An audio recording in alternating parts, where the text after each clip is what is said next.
aproveitar a nossa noite para estudar a palavra do Senhor. Nós vamos orar, não é? Para dar início ao nosso estudo, às 7h30, em ponto. Vamos juntos buscar o Senhor. Vamos orar. Pai, muito obrigado por essa noite, por estarmos reunidos em nome do Senhor Jesus. Queremos pedir, meu Deus, perdoa os nossos pecados. Purifica-nos, Senhor, de toda maldade, toda iniquidade. Dá-nos um coração semelhante ao de Jesus.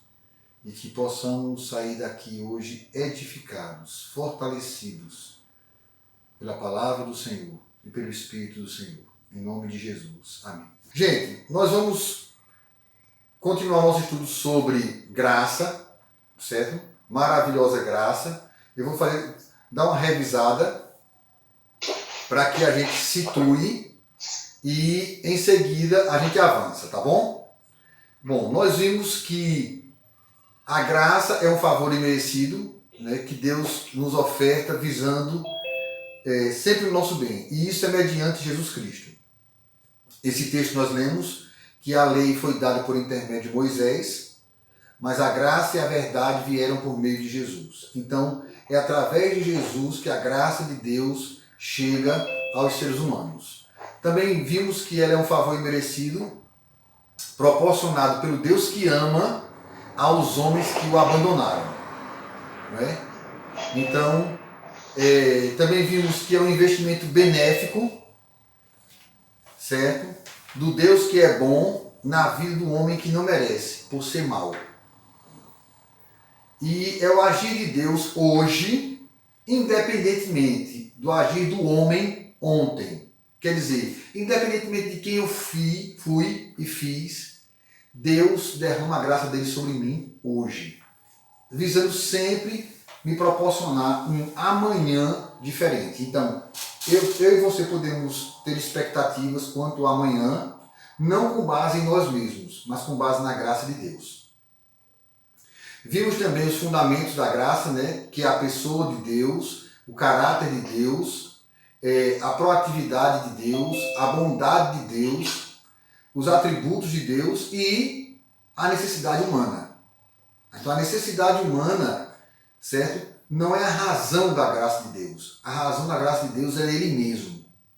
Ele é um Deus bom, Ele é um Deus misericordioso, Ele é um Deus cuidadoso.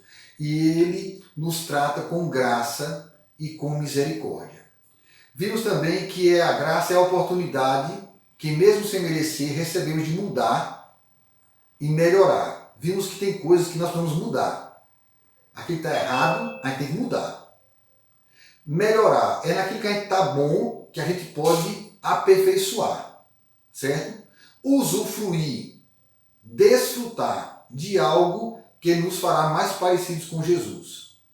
Então, nós vimos que a graça de Deus, certo, sempre visa um bem proveitoso. E é através da graça que o Senhor nos concede meios, condições e chances de refazermos nossa vida, apesar de nossa natureza e passado.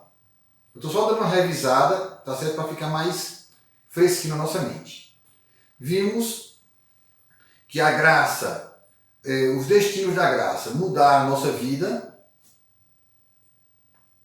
certo? Mudar a vida dos outros, porque quando a graça de Deus chega a nós, ela também atinge as outras pessoas e glorificar a Deus. Quando somos agraciados por Deus, devemos render-lhe graças. Então, a prática de ações de graças deve ser contínua na minha vida e na vida de vocês, considerando que o Senhor sempre tem feito maravilhas, certo? O Senhor sempre tem derramado o seu favor para conosco. E a graça deve gerar glória a Deus. Quanto mais a graça se multiplica, mais surgem ações de graças. E nós vimos esse texto, segundo aos Coríntios 4,15, que diz que para que a graça multiplicando-se torne abundantes as ações de graças, por meio de muitos para a glória de Deus. Então, quanto mais graça é derramada, mais ações de graças nós devemos ter. Então, se você é uma pessoa que é consciente da graça de Deus na sua vida, você também precisa ser uma pessoa que apresenta ações de graça, né? Tem atitudes de gratidão para com o Senhor. Vimos que pela graça nós somos salvos, né? E essa graça Deus manifestou a todos os homens. O propósito de Deus, irmãos, vários textos na Bíblia deixam bem claro que Deus não quer que ninguém se perca. E que a graça de Deus se manifesta salvador a todos os homens. Certo? E Paulo diz isso a Tito, porque a graça de Deus se manifestou salvador a todos os homens. E é pela graça que nós somos salvos. Isso não vem de nós, é dom de Deus, não de obras para que ninguém se glorie. E nós começamos a ver algumas posturas a respeito da graça de Deus. Né? Receber a graça de Deus. Vimos, devemos nos manter na graça de Deus. Vimos também que devemos nos fortificar na graça. Não é na nossa força, é na graça de Deus que devemos nos fortificar. Nós devemos crescer na graça. Né? Aí o texto de Pedro, quando ele diz assim, antes crescei na graça e no conhecimento de nosso Senhor e Salvador Jesus Cristo. Também vimos que devemos confirmar o nosso coração na graça e não nas obras. Muitas pessoas, muitos cristãos, estão com o coração confirmados nas obras. Né? Eles pensam que é porque eles oram, que é porque eles jejuam, que é porque eles fazem boas obras, porque eles têm uma vida de austeridade em busca de santidade, que eles estão seguros. Não. A nossa segurança sempre estará na graça de Deus. Também vimos que precisamos esperar na graça, né? Que Pedro também diz, olha, esperai inteiramente na graça. Devemos desfrutar da graça. E até eu citei o caso do filho, da história do filho pródigo, daquele filho que, não aquele filho que saiu, mas o que ficou, que não desfrutava da graça que havia sido concedida a ele. E que nós também devemos repartir a graça. Alguns irmãos até testemunharam sobre isso, de que eles foram instrumentos de Deus para que a graça de Deus chegasse a outras pessoas. Se não me engano, Marcos citou o caso de que ele foi para um velório e lá no velório ele pôde repartir a graça de Deus com as pessoas que estavam ali. Não foi isso? Ok. E nós vimos que devemos ensinar sobre a graça de Deus, certo? Porque esse ensinamento vai fazer muito bem às pessoas. E isso, né, através de nossas palavras, né? Quando Paulo disse, olha, não saia da vossa boca nenhuma palavra torpe, e sim unicamente a que for boa para a edificação, conforme a necessidade, e assim transmita graça aos que ouvem. Então, nós caminhamos, né, por esse território aí, né? Nós vimos esses textos, refletimos sobre eles, certo? E por fim, nós terminamos aqui, eu creio que foi aqui. Cuidado com os ensinamentos errados. Ensinamentos errados podem nos separar da graça. E nós vimos que tanto os irmãos da Galácia, quanto os irmãos que receberam aquela carta aos Hebreus, estavam recebendo ensinamentos errados. Algumas pessoas usam a graça de Deus para viverem no pecado. Usam da liberdade para viver na libertinagem. Nós não podemos confundir liberdade com libertinagem. Não é porque, e até eu citei para vocês Romanos, capítulo 6, quando Paulo diz, viveremos no pecado para que a graça seja mais abundante? E ele responde, de modo algum. Como viveremos no pecado? Nós o que para ele morremos. Não é? Então, que nós temos que ter cuidado com alguns ensinamentos errados que podem nos afastar da graça de Deus. Hoje nós vamos, o estudo de hoje começa daqui, certo? E isso, gente, é muito importante para mim e para vocês. Naquilo que somos ruins, é a graça que nos faz permanecer e prevalecer. Olha esse texto aí, da segunda carta de Paulo aos Coríntios, capítulo 12, versículo 9. Então ele me disse: a minha graça te basta, porque o poder se aperfeiçoa na fraqueza. De boa vontade, pois, me gloriarei nas fraquezas, para que sobre mim repouse o poder de Cristo. Paulo estava fazendo referência a ele mesmo, né? Ele disse que conhecia um homem que, se no corpo ou fora do corpo ele não lembrava, mas que tinha sido arrebatado até o terceiro céu e tinha ouvido palavras das quais os seres humanos não são dignos. E essa experiência foi maravilhosa demais para ele. Mas esse mesmo Paulo, ele tinha um espinho na carne, que nós não sabemos dizer o que foi, existem especulações sobre o espinho na carne, que a Bíblia diz que era um mensageiro de Satanás, que esbofeteava Paulo. Então, era alguma coisa que existia na vida de Paulo que maltratava ele, que mexia com ele. E ele disse que orou ao Senhor para que o Senhor tirasse aquele espinho, e o Senhor disse que não iria tirar, mas iria derramar a graça sobre ele, para que ele soubesse como lidar com aquele espinho. E aqui, gente, tem alguns ensinamentos. Tem áreas da nossa vida, gente, que nós vamos lutar com elas, contra elas até o final da nossa vida. Algumas pessoas têm um problema no orgulho, outras pessoas têm problema na sexualidade, outras pessoas têm problema na área financeira, outras pessoas têm problema no temperamento. E aí você constantemente tem que estar lutando nessa área, porque é uma brecha, é um espaço que você normalmente cai. E aí diz: Senhor, mas me livra disso. E o Senhor diz: olha, a minha graça te basta. Enquanto você estiver debaixo da minha mão, eu vou te dar vitória. E isso é muito interessante, gente. Por quê? Porque o ser humano, ele tende à soberba. Eu e vocês, por causa do pecado, temos uma tendência a nos ensoberbecer. E esse negócio de soberba é um negócio tão sério, gente, que existe a soberba espiritual. Por exemplo, os fariseus, eles tinham uma soberba espiritual. Eu creio que vocês lembram daquela parábola que Jesus contou de dois homens que foram orar. E o fariseu, a Bíblia diz, que orava de si para si mesmo e dizia: Pai, obrigado porque eu não sou como aquele homem. Eu jejuo, eu entrego meu dízimo, eu faço as minhas orações. Então aquele homem, gente, ele estava acometido de uma soberba espiritual.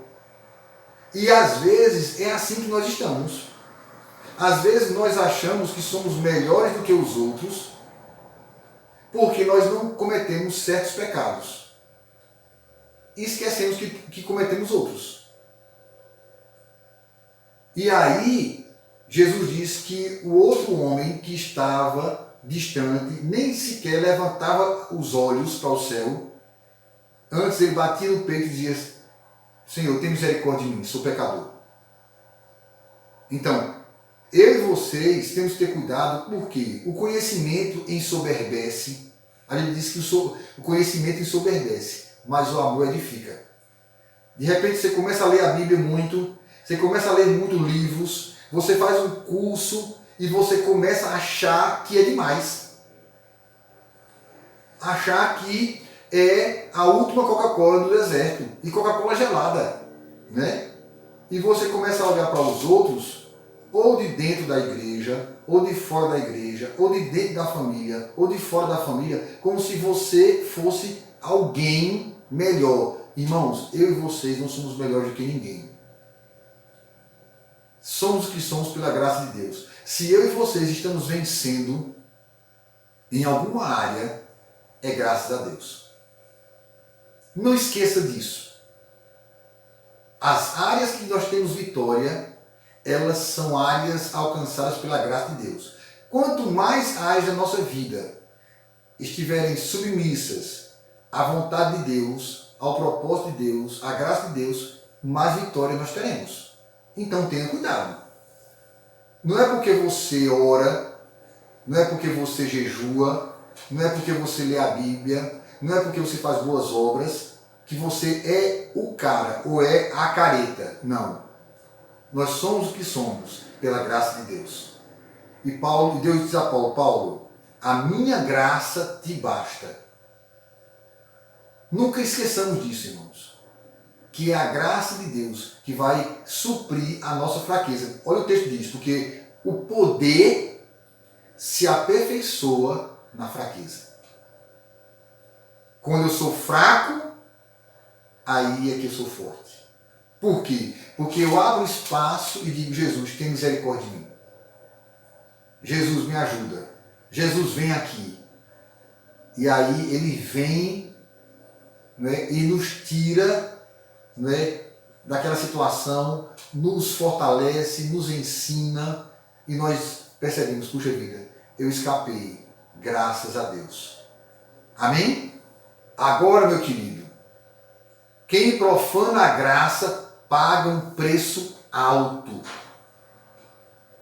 Isso é muito sério, viu? Olha só, Judas 1:4. Pois certos indivíduos se introduziram com dissimulação, os quais desde muito foram antecipadamente pronunciados para esta condenação. Homens ímpios que transformam em libertinagem a graça de nosso Deus e negam o nosso único soberano e Senhor, Jesus Cristo. Homens ímpios que transformam em libertinagem. Gente, há uma diferença entre liberdade e libertinagem. A liberdade é o uso responsável do direito de ir e vir. A libertinagem, gente, é o uso extrapolado dos direitos que nós temos. E Judas diz que algumas pessoas transtornam, né, e transformam em libertinagem a graça de Deus. É aquela pessoa que diz assim, não, mas eu estou salvo mesmo, então o que eu fizer não tem problema nenhum. Ah, meu irmão, isso não vai tirar minha salvação, não.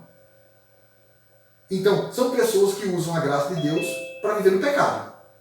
Isso é libertinagem. Não confunda liberdade com libertinagem.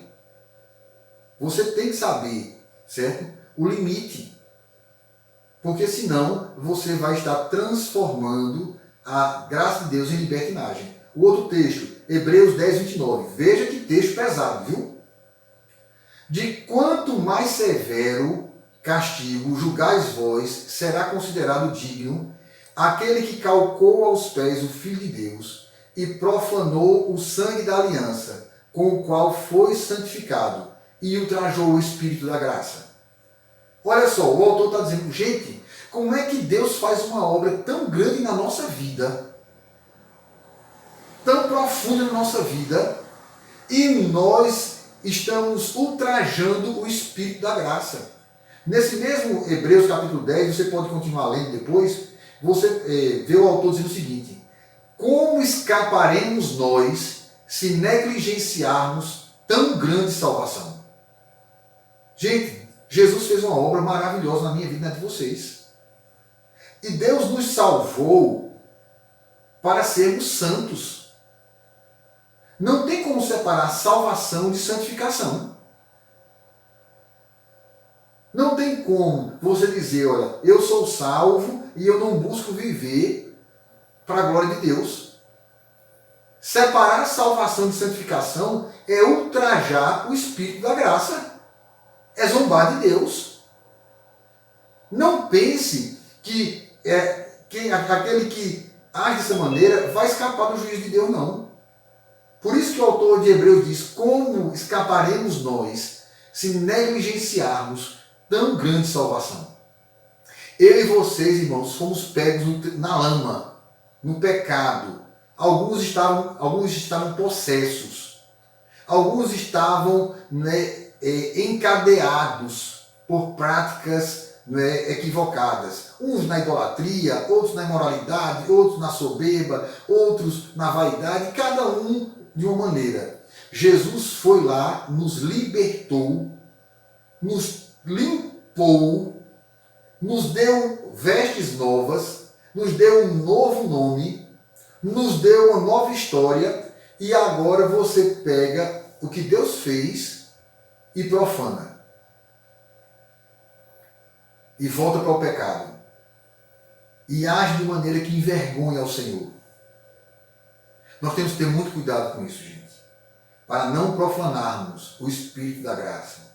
Para não transformar em libertinagem a graça de Deus. Deus nos favorece, Deus nos abençoa, Deus nos ajuda, mas não para a gente ficar no pecado, mas sim para a gente viver longe dele.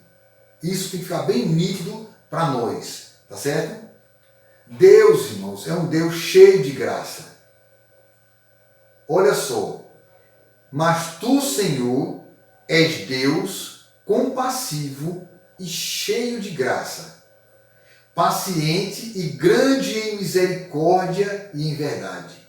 É isso que o salmista diz. Que o Senhor, irmãos, é compassivo, ele é paciente, ele é cheio de graça e de misericórdia e de verdade. E o nosso Deus tem o seu coração, né, vamos dizer assim, cheio de graça e de misericórdia. A Bíblia diz assim, olha só, encontraram-se a graça e a verdade, a justiça e a paz se beijaram. Gente, onde foi que a graça e a verdade se encontraram? Onde foi que a justiça e a paz se encontraram? Sabe onde, gente? Na pessoa de Jesus. Em Jesus, a graça e a verdade se encontraram. Que coisa maravilhosa. Que coisa linda. Olha o que diz a palavra do Senhor, em Lucas 2,40. Crescia o menino e se fortalecia, enchendo-se de sabedoria, e a graça de Deus estava sobre ele. A graça de Deus estava sobre Jesus. Olha outro texto. E crescia Jesus em sabedoria, estatura e graça diante de Deus e dos homens. O outro texto. E o Verbo se fez carne e habitou entre nós. Cheio de quê? Graça e verdade. Olha só a graça e a verdade, porque todos nós temos recebido da sua plenitude graça sobre graça. Gente, em Jesus, a graça e a verdade se encontraram. A justiça e a paz se encontraram. Lucas 4:22. Todos lhe davam testemunho e se maravilhavam das palavras de graça que lhes saíam dos lábios. E perguntavam, não é este o filho de José? Gente, a graça estava sobre Jesus. Jesus estava cheio de graça. E Jesus agia movido pela graça. Falava cheio de graça. Então, a existência de Jesus era uma manifestação plena da graça de Deus. Em Jesus, nós encontramos a graça de Deus. É só, pare para observar os milagres. Todos os milagres, gente, foram manifestações de graça. Homens e mulheres que não mereciam. Jesus foi lá. Em uns ele tocou, com outros ele falou, né? Para outros ele providenciou. Pessoas que não mereciam. Mas só que ele tratava essas pessoas com graça. Por quê, gente? Sabe por quê? Porque a gente só dá o que tem. Aquilo que eu faço revela quem eu sou. Aquilo que você faz revela quem você é. Não adianta você fugir disso e não adianta eu fugir disso. É a verdade. Porque, gente, o que está dentro da gente esborra. Né? A própria Bíblia diz que a boca fala do que o coração está cheio. Por que as atitudes de Jesus eram cheias de graça? Porque ele era cheio de graça. Então, você e eu encontramos em Jesus a graça. Lembra aí, a mulher pega em adultério. Alcançou a graça. O ladrão na cruz, graça. Pedro, graça. O endemoniado gadareno, graça. As pessoas que estavam com fome, graça. O centurião romano, graça. Gente, em Jesus a graça e a verdade se manifestam. Em Jesus nós encontramos a plenitude da graça. É maravilhoso, gente. É um privilégio enorme que nós temos. Olha que coisa linda. Como é que é o trono de Deus? Olha o que a Bíblia diz. O trono de Deus é cheio de graça. Acheguemo-nos, portanto, confiadamente ao trono da graça, a fim de recebermos misericórdia e acharmos graça para socorro em ocasião oportuna.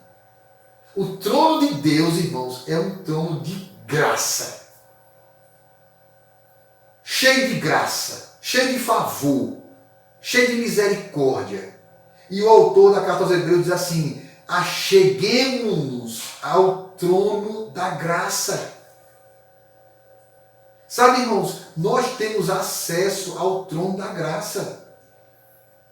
Se está precisando de algo, vá ao trono da graça. Coloque-se diante de Deus e diga: Senhor, aqui estou eu, não mereço, mas em nome de Jesus, o meu Salvador, eu te peço, me abençoa. E Ele, como é um Deus cheio de graça, vai te abençoar e vai me abençoar. Porque o trono dele é um trono de graça. É um trono de favor. Deus está pronto, gente, a derramar o seu favor para todos os homens. Deus está pronto a derramar o seu favor para todas as mulheres. E interessante, observe o texto, viu? A fim de recebermos misericórdia e acharmos graça em ocasião oportuna.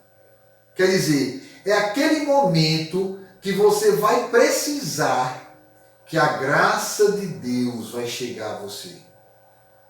Não é? É aquele momento que os demônios chegam, que você clama Jesus e ele vem. É aquele momento que as opressões vêm sobre você e você diz: Jesus, ele vem.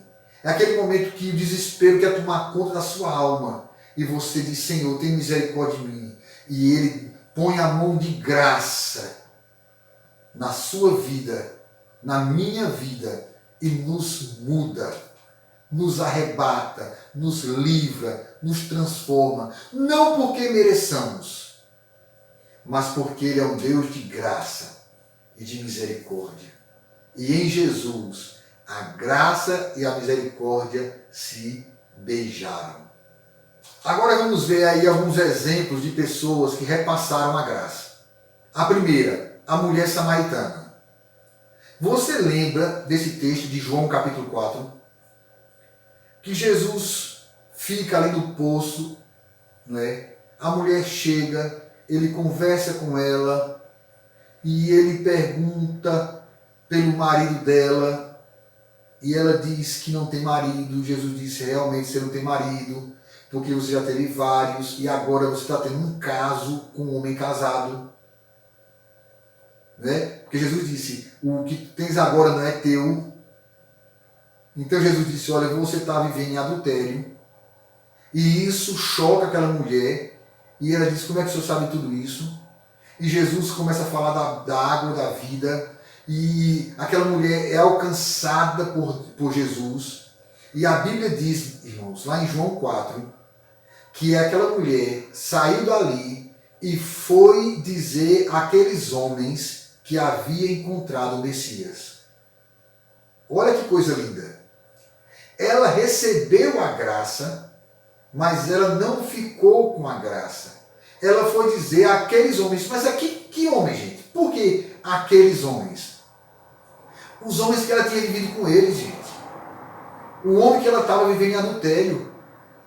Ela vai para aqueles homens e diz assim, olha, eu encontrei com Jesus, eu encontrei com o Messias, e a minha vida mudou, e eu quero que vocês venham conhecê-lo também. E a Bíblia diz lá em João 4, que aquela cidade, aqueles homens foram até o encontro de Jesus, e pediram para que Jesus ficasse com eles, e Jesus falou para eles, e eles disseram para ela, mulher, já não é por aquilo que você diz que nós cremos, mas por aquilo que nós mesmos ouvimos. E aqueles homens também foram salvos. Graça. Ela recebeu a graça e repassou a graça. Você e eu, meus irmãos, somos assim. Nós recebemos a graça. Semana passada eu estava conversando com o Will sobre isso.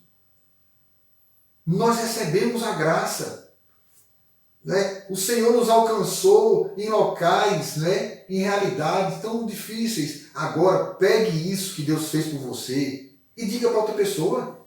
Proclame, anuncie o que Deus tem feito. Outra pessoa que passou a graça, o gadareno. Lembra da história do gadareno? Aquele homem que era possuído por uma legião de demônios. Aquele homem que vivia no cemitério, se arranhando com pedras, que as cadeias, as correntes não conseguiam prendê-lo.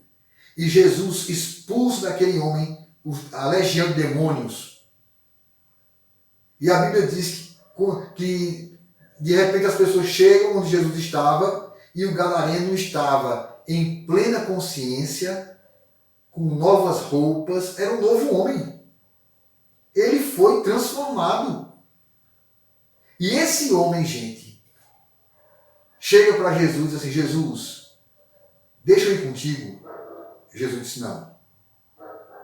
Volte para os seus e para a sua família e diga para eles o que Deus fez por você.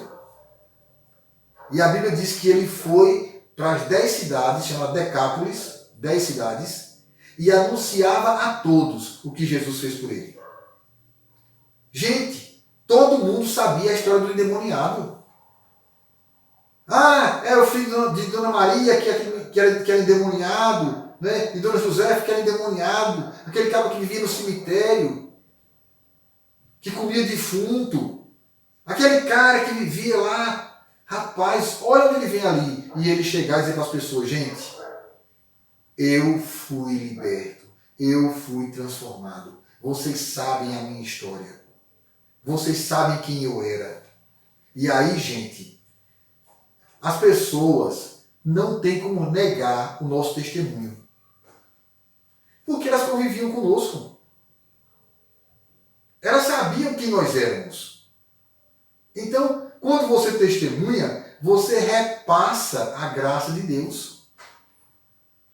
E o terceiro caso, Estevão. Olha esse texto aí. Estevão, cheio de quê? Graça e poder. Fazia prodígios e grandes sinais entre o povo. Estevão, irmãos, aquele diácono, era um homem cheio de poder, mas era cheio de graça. E isso se tornou tão nítido, gente, que quando ele estava sendo apedrejado, ele ora e diz, Pai, não lhes impute este pecado. É o único caso na Bíblia que a gente encontra de alguém orando do mesmo jeito que Jesus orou na cruz. Lembra que Jesus orou na cruz assim? Quando Jesus diz, Pai, não lhes impute esse pecado. Estevão também. Por quê, gente? Porque do mesmo jeito que Jesus era cheio de graça, Estevão era um homem cheio de graça. Era um homem cheio de poder. Através dele, Deus fazia prodígios e grandes sinais. Mas na hora de morrer, ele manifestou também a graça que tinha dele. Ele sabia quem ele era. Sabia o que Jesus tinha feito. Então, esses 3 testemunhos, a mulher samaritana, o gadareno, Estevão, né? E nós poderíamos citar outros casos na Bíblia, de pessoas que foram alcançadas por Jesus e saíram para anunciar a outras pessoas. E nós chegamos aqui hoje, gente, porque há 2000 anos as pessoas estão dizendo umas para as outras o que Jesus fez por elas. O Evangelho não chegou até aqui, gente, por causa da televisão, nem por causa da internet, nem por causa da rádio. O Evangelho chegou até aqui por causa da graça de Deus. Porque não há como negar a graça de Deus. E esse repassar da graça é que vem alcançando bilhões de pessoas durante a história. E isso, gente, faz toda a diferença. O que somos de bom é graças a Deus. Porque eu sou o menor dos apóstolos, que mesmo não sou digno de ser chamado apóstolo, pois persegui a igreja de Deus. Mas, pela graça de Deus, sou o que sou. E a sua graça me foi concedida, não se tornou vã. Antes, trabalhei muito mais do que todos eles. Todavia, não eu, mas a graça de Deus comigo. Aqui, gente, Paulo nos mostra, né, a realidade da graça e da dedicação. Paulo diz, olha, eu não sou digno nem de ser chamado apóstolo, por aquilo que eu fiz com a igreja. Mas Deus me escolheu para ser apóstolo. E ele diz, olha, pela graça de Deus, eu sou o que sou. E ele diz, olha, se fosse por mérito, eu não deveria nem estar na igreja, quanto mais ser um apóstolo.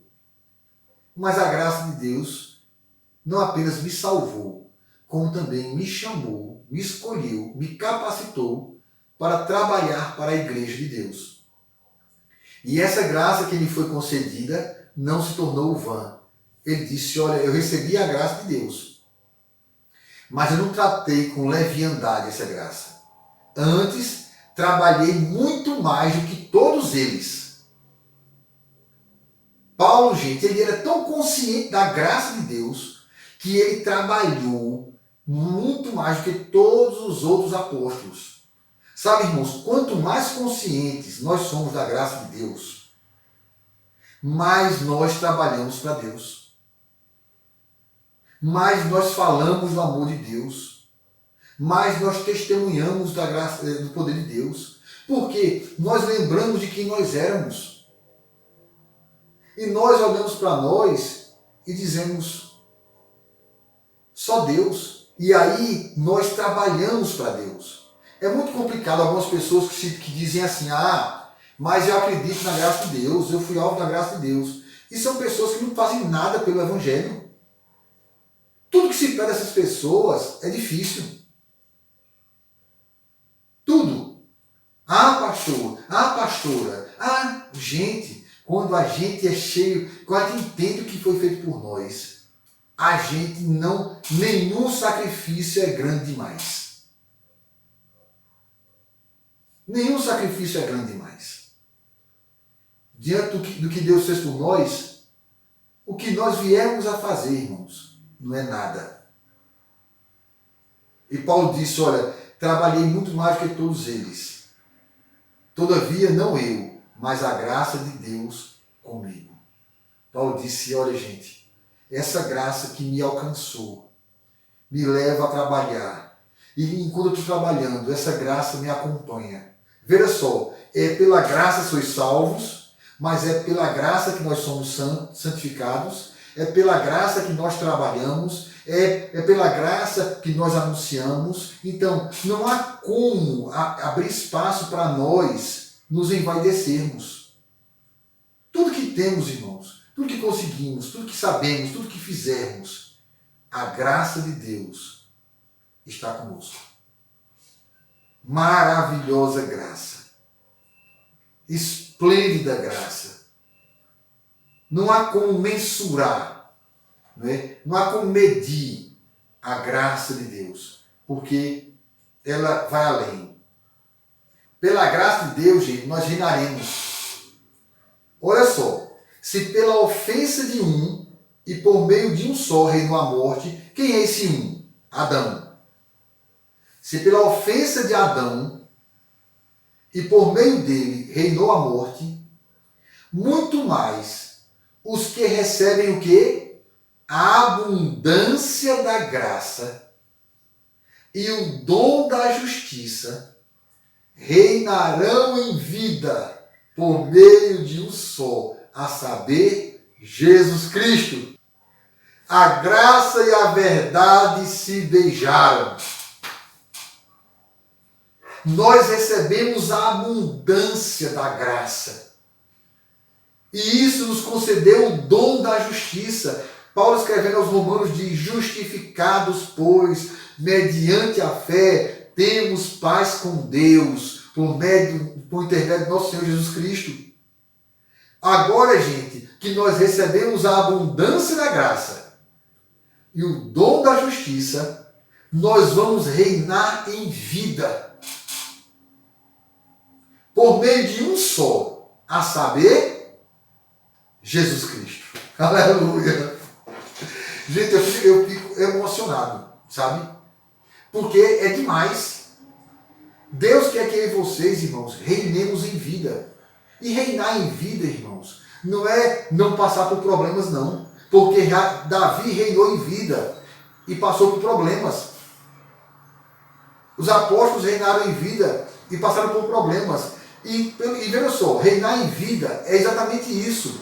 É você passar pelos problemas. É você não ser engolido pelos problemas. É você não ser sufocado pelos problemas. É você não ser destruído pelos problemas. Não, eu vou vencer. Porque Cristo em mim é a esperança da glória.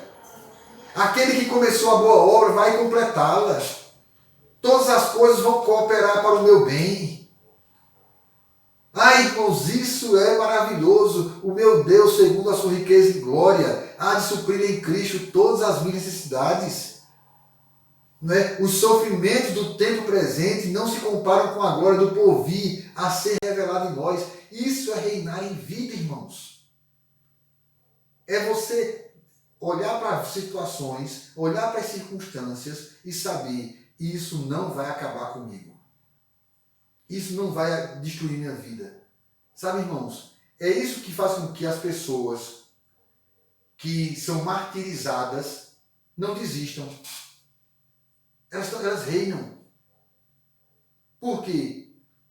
O algoz chega lá e diz assim: ó, vou tirar a sua vida. Aí o cara diz: tira não. Ninguém pode tirar a vida de um crente. Você pode matar meu corpo, mas a minha vida você não tira. Porque a Bíblia diz que ainda que eu morra, em Cristo eu vivo. Eu vivo. Então, aí o cara vai lá, mata o cristão. Mata o corpo. Mas aquela pessoa, na hora que fecha os olhos aqui, abre os olhos lá. Ela morreu? Não. Ela passou dessa realidade para uma realidade plena. Isso, irmãos, precisa encher o meu coração e o coração de vocês. Porque aí nós viveremos de outra maneira e nós morreremos de outra maneira. Por isso que a Bíblia diz: olha, não temam aquele que pode tirar a morte do corpo, e sim aquele que pode tirar, lançar o vosso espírito, a vossa alma no inferno. Né? A Bíblia está dizendo: olha, O negócio é mais sério, é mais profundo.